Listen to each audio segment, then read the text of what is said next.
My name is Raquel White, and I teach at Kenneth Clement Boys Leadership Academy and Cleveland Metropolitan Schools.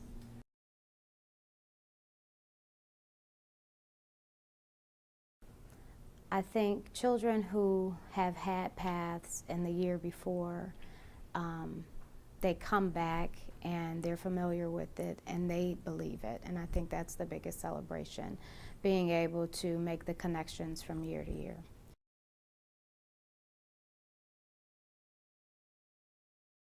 I think when the students are excited about their compliments and they take that list home, I think that's the first way to get the parents involved and kind of believing in it, because every person wants to hear something good about their child, and it gives them the opportunity to reflect on the kind of things they say to their children too, and how important it is to build them up.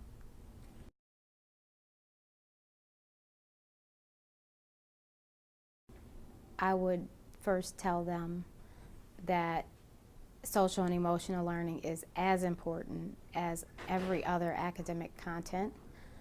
I would say to them they should come and observe and see how easy it is to do, how important it is, and it doesn't take whatever time. I think that's the drawback for a lot of people. They think it's going to take all this time away, but if the foundation is laid with social and emotional learning, the other learning can take place. My name is Vanessa Rollins, and I am a teacher at Jane Addams Business Career Center. Prior to me being transferred to Jane Addams, I was the PATS coach for 2 years.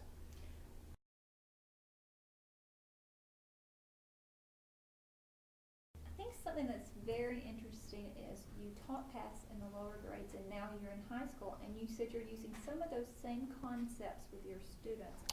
What concepts have you taken from the PATS program and are now using in the high school? When I reflect on the 3 steps for calming down, and when I think about that, it's implemented in kindergarten, which is Turtle. And once you make that transition to 1st, 2nd, and 3rd grade, you want them to be able to calm down using that 3 steps. And that's something that I do almost every single day.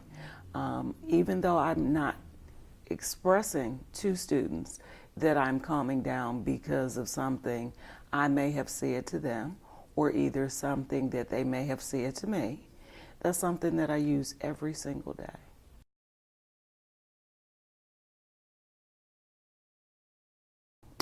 It's made me a more effective teacher, and I am aware of how many times I need to do that throughout the day.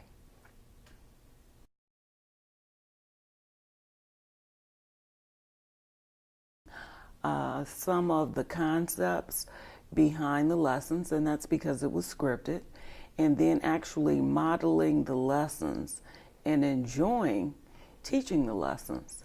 My name is Tracy Reed. I teach at Kenneth Clement Boys Leadership Academy, and I teach pre-kindergarten students.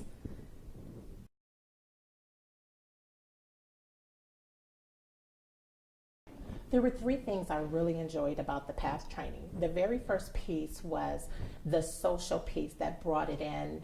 I work with young male students, all male, and they come in very rambunctious. Sometimes they have a sense of direction, sometimes they have a sense of procedures and routines. Most times they don't. So with that, they were just learning how to be expressive, how to I like to say tote their masculinity around. So with the PATS training, it helped me to kind of tie that back in to bring our students that procedures and structure and give the students some opportunities to be able to express themselves, not only through verbal, but nonverbal. And those are some key issues that our students sometimes don't pick up on, are those nonverbal cues. The second part of what I really liked about the training was the hands-on piece, allowing us to really utilize the material, get in depth with it, be able to be proactive, so it doesn't become, well, I have to wait till I get back to my building to utilize it, but incorporating it right then and there, having that instructional piece and having that facilitator there to help us to really just move us forward. If there were some complications or some questions, you were right there to kind of give us that support. And the third piece of what I really liked about the training was the academic piece. I saw how I could take the puppets and utilize them in my literacy. We take the turtle, the turtle, and we use Tortoise and the Hare. We use also Mossy by Jen Brett, and we use an author study, and sometimes we have to take the turtle and do multitasking with them, so he becomes our central piece in our literature to also help the children to understand that, see, Turtle has to understand the cooperative working. Turtle has to understand that he has to have some self-management skills in order to be able to move forward. And the other piece that we try to utilize with that is with our turn and talk. So I use the puppet and I say, how are you feeling today? And I feel short. So when the characters in the story have the similar feelings, then we make it a whole connection about, well, here's how he's feeling in the story too. So what else can we do to strategize to be able to problem solve to help this character in the book? Then we take it to the next piece, which is the writing piece. How can we change this story to have a more social emotional aspect?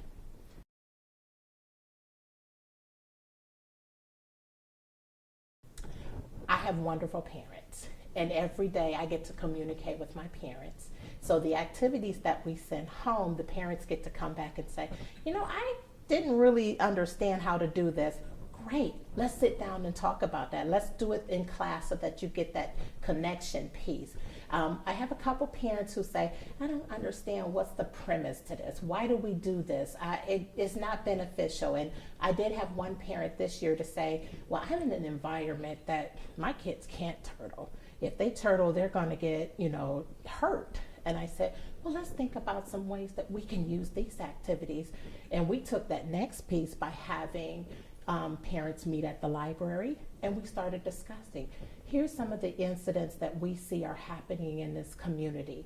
And as a vocal person, I felt compelled to make our community very similar to our community in schools. So we began to have parent meetings. We began to show the activities. Then it became, I'm going to have to make more copies of this so I can spread them out some more. So it became more of a community based, not just at school. So the activities were wonderful. It gave us a chance to, like I said, to dispel any problems that were happening at home, but it also helped the misconception that it can't be done at home. It's a community based, and it goes back to that, it takes a village to raise a child.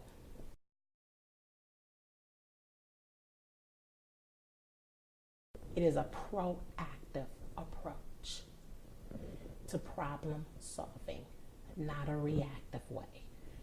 Unfortunately, our children react to situations, and that leads to consequences. And the most beneficial piece is to be proactive. And that helps children to not only self-regulate, but it also helps them academically too, because then they learn. I have to have all types of learning, just not in the classroom. This is my life. This is a life learning process. Okay.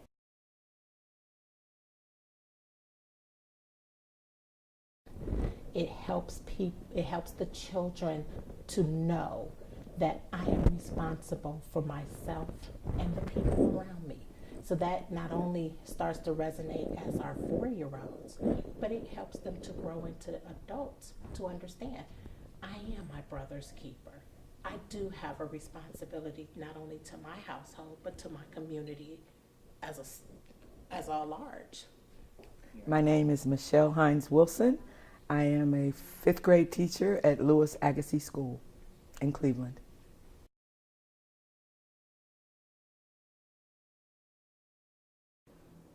The initial training I came to, I was excited because my coworkers who had been before me came back and said, there's something out here we can really use. They'd been a couple of weeks before me. And I was excited about the material in that there was so much material that you could touch. There was material for parents. There was a principal packet. It seemed like a total piece. It had information for the students, the teachers, administrators, and parents and families.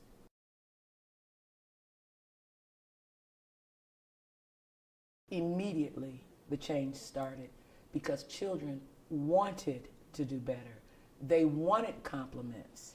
They wanted to hear positive things. I saw more positive comments that they made towards each other, maybe because for the first time at school that we were actually modeling the concepts. So I saw a drastic change in behavior, and students that even had a little problem with misbehavior, they wanted to be good. They wanted to know that they were good. So I saw a dramatic change in my students and even with the parents. Parents came back at home and said, I see a change, and they thought it was passed as well.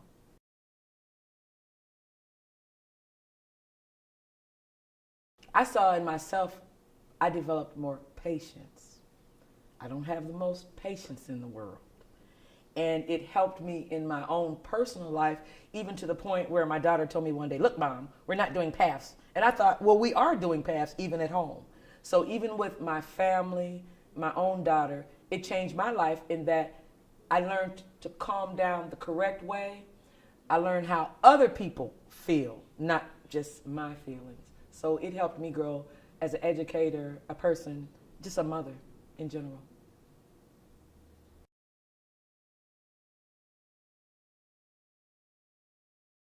Well, first of all, I'm the type of a teacher that knows that you have to incorporate all the subject areas anyway. So if it's early in the morning and I start my calendar out, we already have those compliments every day. We have the concepts twice a week. And so repeatedly during the day, I would say, take a look at Johnny. He's modeling some past behavior. So every opportunity I got to point out something positive, I took that opportunity during the day.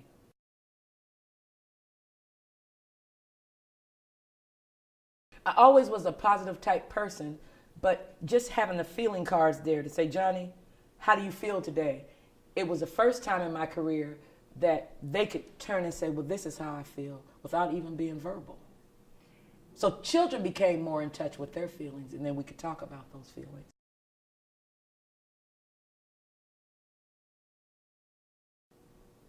"35 years. And never in my career had I been involved with any type of social and emotional program like this. And maybe it would have made things different, even in my career, even with the children and families. Because when I do past training for parents, they come back and say they feel a difference in the way they run their family.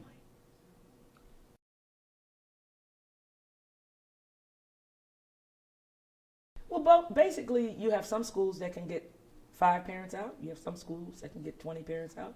But the way you really get parents out is put their children in a program that day. They're interested in that. I give them a really nice packet. I pull some information from pre-K all the way up to 5th grade. A lot of the parent pieces, they leave with feeling faces. And I've always had really good reviews when they left. They wanted more of it.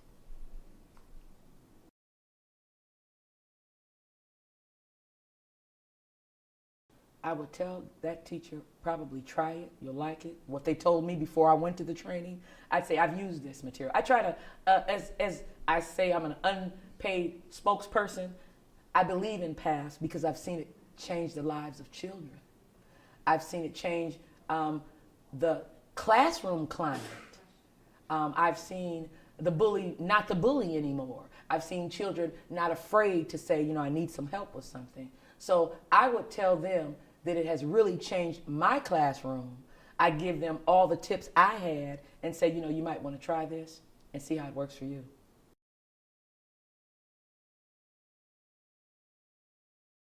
Well, something about Dorothy, when we first came, all of your trainers, you know, teachers tend to write notes, bring the newspaper. At your trainings, and all of your trainings, we knew it was business. We had a circle. There was unity. We developed friendships that you wouldn't develop in other trainings because our backs are to us. So the way you have modeled for me to train other teachers, now teachers are liking to set up like that in other workshops that aren't PATH so they can see other participants. But I think a lot of it was, Mark, and your spirit, the knowledge that you brought to the program, the way I saw you model PATH every day. And so I want to be a better trainer and a more effective trainer. But when I first came to the training, I had heard good things. I dove right in. Everything they said was true. I have never heard anything negative about PATH. The only thing teachers may say, there's not enough time. And that's when I say, okay, maybe you want to do it at the same time every day. But I want to continue teaching PATH with fidelity until the end of my career. I'm Donise Harris.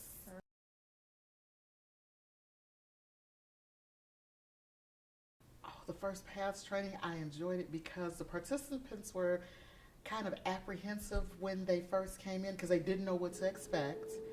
And then as the morning went on, you could just feel the tension going away with all the activities that we did. So I enjoyed watching how you did that. And, you know, because at first everybody kept saying, why are we doing this? Why are we doing this? But it became apparent, you know, why we were doing all the team building in order to do the activity. So it made sense to the participants without them being told why they were doing it.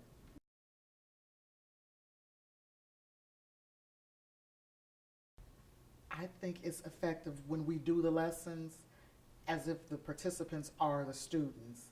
So it puts the shoe, you know, on the participants.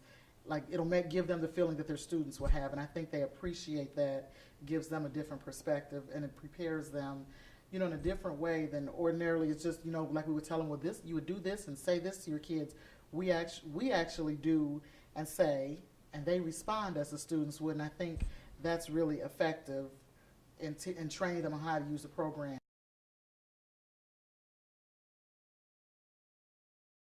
Because it's a perfect fit for literacy, because everything that PATH does, it applies some kind of way to your English and language arts standards. So to me, it's just always been such a natural fit because, well, there's a reading component, there's a writing component, there's speaking and listening. So all of your standards are covered.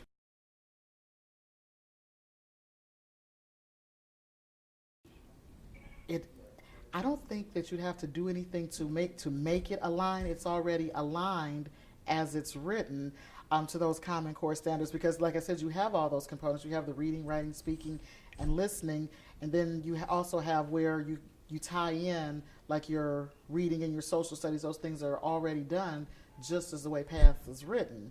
So if used correctly, if a teacher uses it as it's written, they will be covering so many standards that they probably didn't realize how easy it's made for them.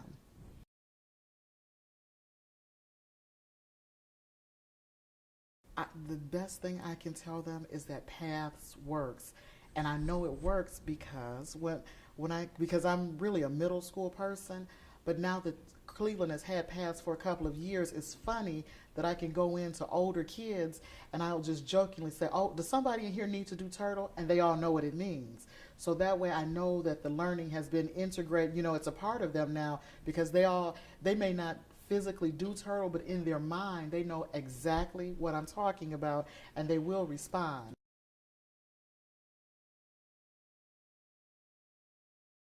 It covers them both, because with Common Core, we've been telling the teacher, it allows them a little bit more personal decision on how they're reaching, you know, those Common Core standards. And because PATH is a CMSD adopted program, you can go into those extension activities and you're covering the standards. So if they truly want to cover those standards, you know, in depth, PATH, you know, you can just, if you do it as it's written, just the basic lesson, you're covering your Common Core. But if you do the extensions, the students are getting more practice with the skills, and you're covering those, you're at a deeper level of learning for the students with those Common Core skills, doing those extension activities. And that's what I like with Common Core. It would allow the teachers to use those extension activities, whereas before they may not have had, enough time to use them or the desire to use them because they had to cover other things. But now with Common Core, it will allow them so much more time.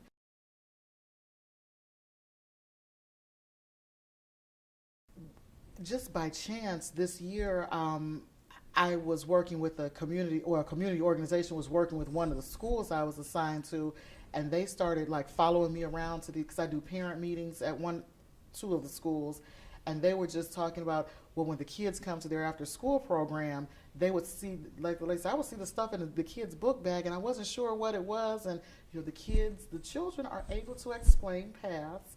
They're able to explain. That's how I could tell that it was really being taught when, this lady who doesn't even work for the district, she works in an after school program, and she was saying she had a third grader that came to her program, and the third grader was telling her about what paths was.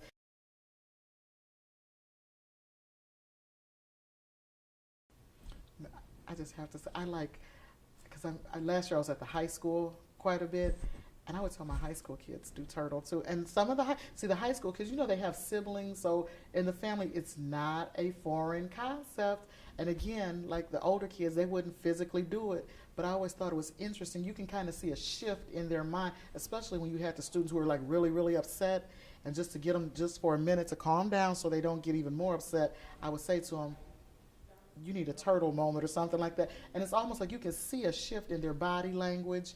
And then in them, when I would say that to them, because they would say, is she serious? But they knew what I was talking about, which I always said, if they at least know what I'm talking about, that was always a good thing.